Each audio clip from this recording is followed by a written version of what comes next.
Hello and welcome to the podcast. Every week we will tackle different subjects and have a conversation regarding the topic. Please listen closely as we will facilitate a conversation as we will be using slang and new words that will be displayed on the screen like so. Without further ado, let's begin our podcast. Today's podcast is about social media and privacy. So, why do people use social media? Well, I would say that we use social media to stay interconnected, to talk to our loved ones that might be far away. If anything, it's like a huge sphere of information, I would say. Okay, yeah, that's a good point. We definitely have more access to talk with people, especially when I think about how it was like not too long ago, right, where we were just writing letters to people from across the country or across countries. But now I feel like another thing that kind of comes into my mind in terms of this is also the idea that, you know, we used to have email. I mean, we still have email. However, we don't use it really so much to contact people. Why do you think that is? The dying down of email? Yes. Well, I mean, we still use emails, but I feel as though they've been kind of relegated to a more professional arena, like a more professional sphere. We use them for work purposes, right? But primarily, social media is the way that we interact. Well, it's kind of interesting, right? Because while on the one hand, I feel like emails are more formal and business-like, more and more businesses and companies use social media today to advertise, right? To promote their products, because they know that the people live on social media. They live on the internet. So where do you advertise to people? Where are you reaching people? It's not through email. It's not going to be through letters. It's going to be through social media because that's where people are living. You know, I think that's so interesting the way you kind of say that word living, right? Because I feel like before it would be more common that you go out, like, I mean, you still go out to meet with people, but I feel like it's just so much easier, especially with the advent of Facebook. I just feel like it's so much easier to kind of just, kind of reach people online, kind of like how you were saying. So we could kind of talk a little bit more about that idea of living on the internet, I would say. It's almost as though it's like that appears to be more important for us. Would you agree with this? I definitely think so. I mean, whether we're relaxing, so whether it's for entertainment or to educate ourselves or to inform ourselves about something, about products, or just to communicate with people, we're using social media. We're utilizing it in one way or another. Right. Okay, that's a good point. Another thing, too, I feel like not many people really consider this, but I feel like social media in general just means like a platform to share, your thoughts, your feelings, or especially your personal life. And I feel like YouTube, I think, is such a big one because we could talk about Instagram and Facebook all day. But what about YouTube? So what would you have to say about YouTube? Because I feel like this is definitely an example of social media. I feel like YouTube and even Reddit are a little bit different than Facebook, Twitter, Instagram. And the reason why I say that is because even though both of those have, their pros and cons, I feel as though YouTube especially is a place where people can learn. I think it's an informational space, in my opinion. You use YouTube a lot, right? What do you typically use it for?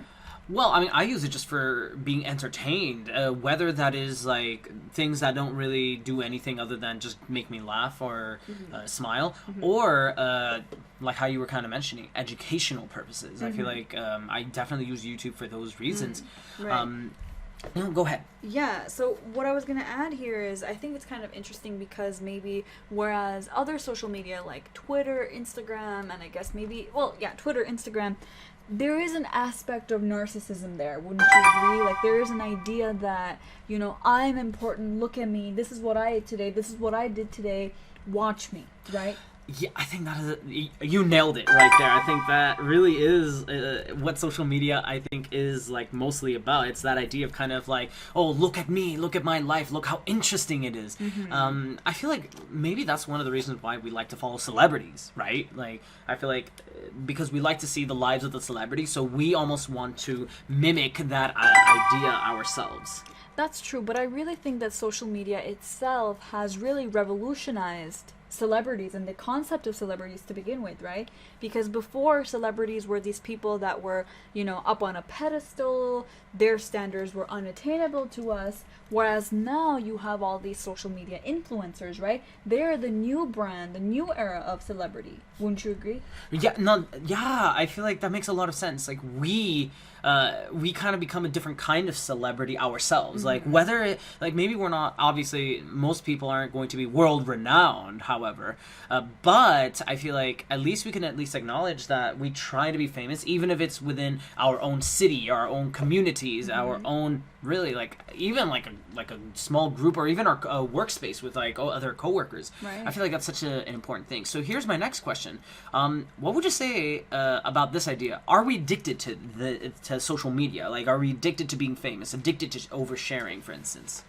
That's a really interesting question, I think. And I would say probably yes, and from a lot of different scopes here, I would say.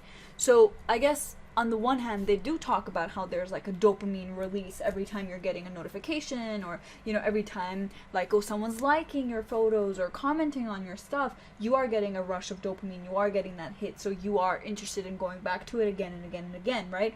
So there is that aspect of it. And I feel like the other side also is that maybe we're just so used now to being so interconnected at all times, right? To like, within seconds, if there's an earthquake, you'll know about it. You could read about it. It'll be on Twitter. It'll be on Reddit, right? So we're so accustomed to being flooded with information at all times. So I feel like we are addicted to that. Yeah, I mean, yes, we are addicted, but I feel like the example you just presented is a very good example of this exact thing, where it's so useful. Like, yes, we are addicted, but then look at the use here. I don't know about that. Okay, what do you mean? What I mean is, yes, it's useful, right? But then you have this constant stream of information. Oh, this bad thing happened here. This disaster happened here. This is happening here. We don't have the attention span to keep up with all of that. And I feel like there's a problem where you're flooded with so much information and you don't know what to do with it, you know? I don't think it's so simple to just like keep processing more and more and more and more and more. I feel like you hit a breaking point at some point. Okay, that's a very good point. I feel like, yeah, we'll reach that breaking point for sure. Sorry. Okay, where was I? Right, I feel like, you know, maybe this could even explain kind of like the leading cause of, like, for example, depression. I feel like when people are like on the internet just like all the time, I feel like they kind of become so consumed and so like almost like they're drowning in that kind of information. So what do you think? Do you think that depression is linked to being on like social media like so often? I definitely think so. I mean, that's like a known problem. We could call it social media dysmorphia. There's Snapchat dysmorphia. There's all sorts of names for these like new mental issues that are popping up due to social media. Why? Because, you know, young children are looking at these influencers, are looking at even their friends. It doesn't have to be influencers. And because they're seeing like these highlights of other people's lives, they're comparing their own lives and they're feeling inferior. They're feeling insecure. They think, oh, you know, what am I missing? How come my life doesn't look so great? How come I'm not vacationing every week, right? So it's kind of glamorizing certain things, but it's making people forget what mundane life looks like.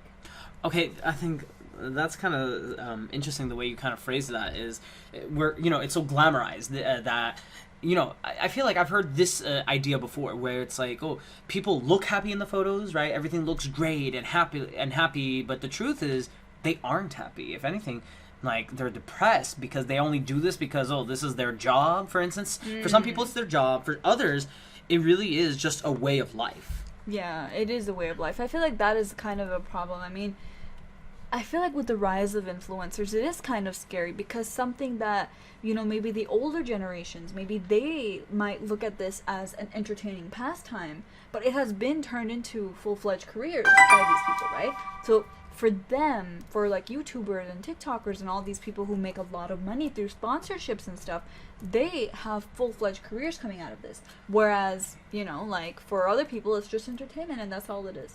I don't know. What do you think about that? Yeah, no, I definitely agree with you there. I feel like, in a way, all these companies that kind of jump onto social media, I feel like they know that people are clearly there to be entertained. Like, yes, to be informed, but I feel like you could tune into the news at any point for that. But I feel like especially for the entertainment, and if anything, it kind of explains why brands kind of take on a more like a personal identity when referring to like themselves and how they communicate with their customers. I think that's a really interesting point. The personal identity thing is so interesting because I feel like that could be a whole other podcast just talking about advertising and how that's evolved through social media.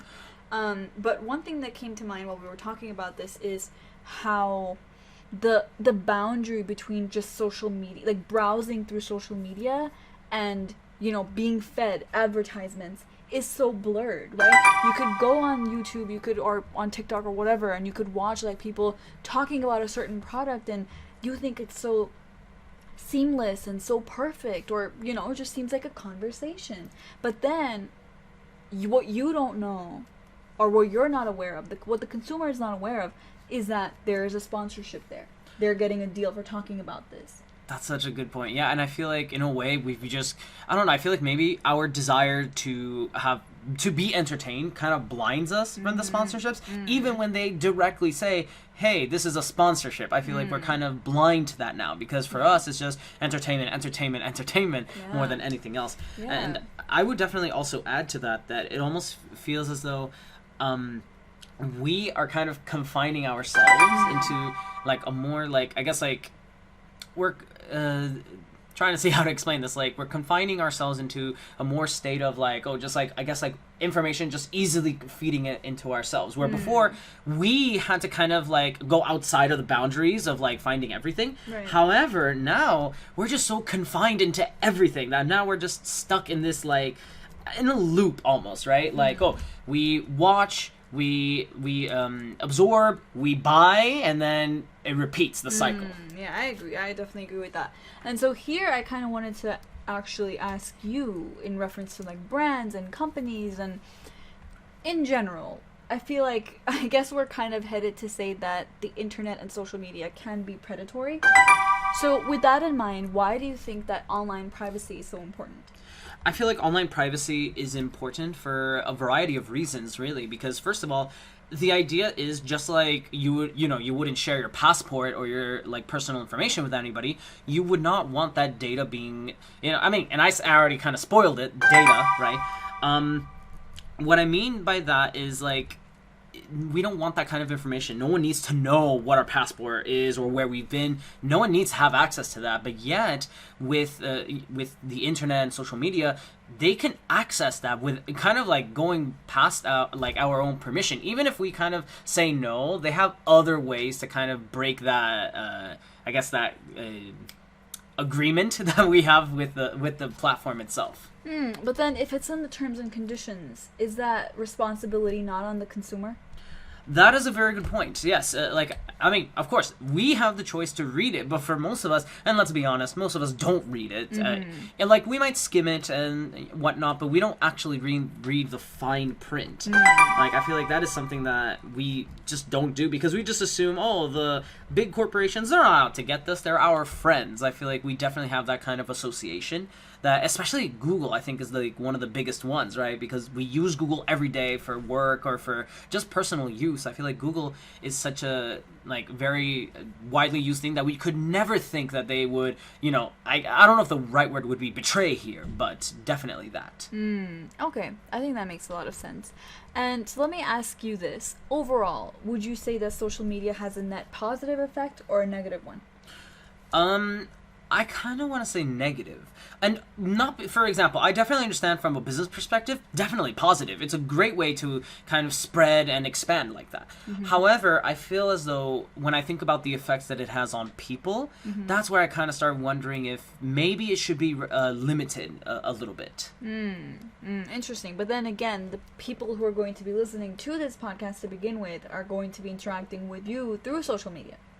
So right. it's kind of, I don't know, it's difficult to say, really. Right, definitely.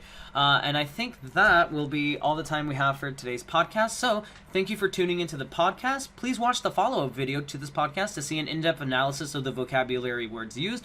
Thank you, and we will see you next time.